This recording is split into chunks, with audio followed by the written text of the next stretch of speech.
Welcome back to Jersey Matters. So it's winter, it's cold, you have to deal with snow, but at least you don't have to deal with ticks and Lyme disease. Not so fast. Here to set the record straight is Pat Smith, president of the Lyme Disease Association Incorporated. Thank you so much for being here. Appreciate it. So we still have to deal with ticks and Lyme disease in the winter? Yes, that's correct. And it's amazing that people haven't found that out yet, either by their dogs or their children running around outside.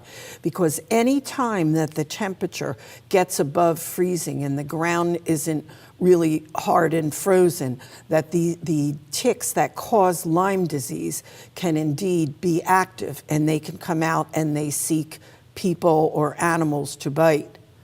And there are other ticks that are also out there. People think that ticks die over the winter. They do not. They are there. There are other ticks that tend to winter over, but they don't necessarily come out. But it doesn't mean if the temperature got high enough for a long enough period that couldn't happen. When you say winter over, that means they hibernate or they hide, or what do they do? Yes, that's exactly what they do. They hide, and they usually go under the leaf debris. That's where they are a lot of times, so that's why you still have to be careful if you're going in the woods, or maybe you still have piles of leaves in your backyard. That's where the ticks most likely will be found. Though ticks can also sometimes, some of the ticks go and actually hide in animal fur and winter over there, because they do have a life cycle that's approximately 2 years. Oh, so that way they can survive winters. That makes sense. Otherwise, the species would get wiped out. Well, actually, there's a Lyme disease in Siberia. So if that gives you a perspective, you know that it's not likely to get cold enough to wipe them out. And people think that if it snows, oh, this is great because it's going to kill the ticks. That's absolutely untrue. It actually insulates the ticks because they are under that leaf debris and the snow gets on top of it, and then that keeps them warm under there. You were also a member of the Health and Human Services Tick-Borne Working Group that just delivered a report down in Washington. What was the importance of that report, and what did it say? Well, the importance of that report, first of all, was this is the first time ever that there's a working group in Washington for Lyme and tick-borne diseases that included patients and patient advocates and treating physicians. Before, we never had that.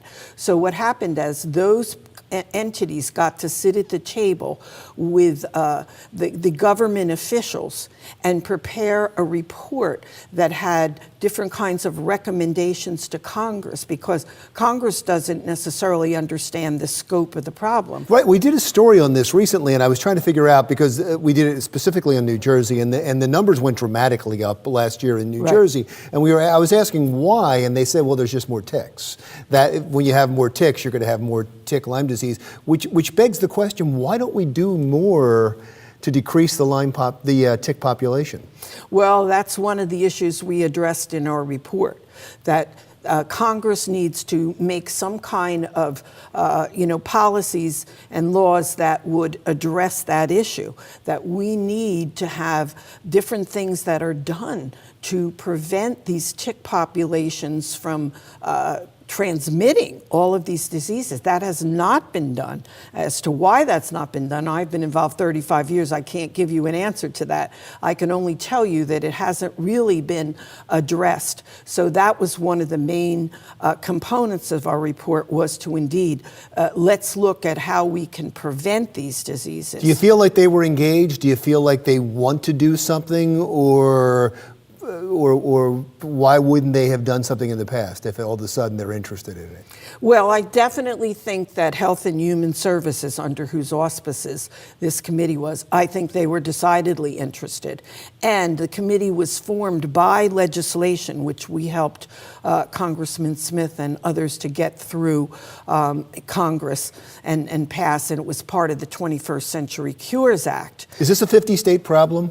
Well, It's a multi-state problem. The CDC doesn't like to say that it's found in all 50 states, though over time there have been cases that have been reported out of 50 states. You know why I'm asking? Because if it's 50-state problem, more legislators would be involved with it. And there might be some legislators and senators that just say that, well, it doesn't affect my state. Exactly. Well, not only that, but we have to impress upon them that it isn't just Lyme disease, because in some of those states where Lyme disease may be very low incidence, there are other tick-borne diseases that are affecting people. And they're just not, Congress is just not aware of that.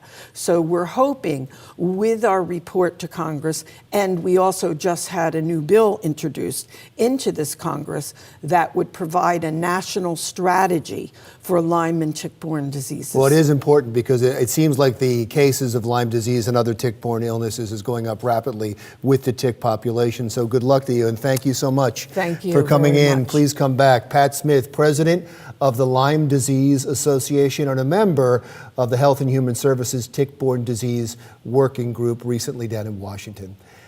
Jersey Matters continues right after this. Still to come on Jersey Matters, a growing charity in New Jersey that has turned personal tragedy into a mission to find a cure. We'll explain when Jersey Matters continues.